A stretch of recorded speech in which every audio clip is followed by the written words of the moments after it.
आणि दुसरं ती वाघनखं मुंबईवरून सातारला गेली, गुपचूप नेली, सातारला संग्रहालयात ठेवली, ती मागच्या दाराने नेऊन ठेवली.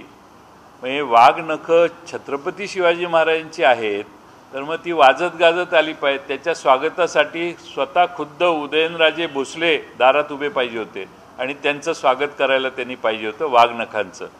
पण तसं काही झालं नाही आणि ही वाघनखं भाड्याने आणलेली आहे. खरं म्हणजे यांनी ब्रिटिश सरकारशी बोलून ती कायमची आणली पाहिजे होती, पण तसं काम करता या सरकारला आलेलं नाही.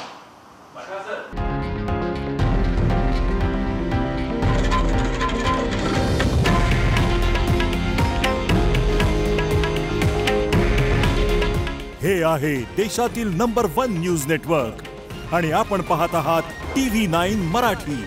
काळजी तुमची, हित महाराष्ट्राचं.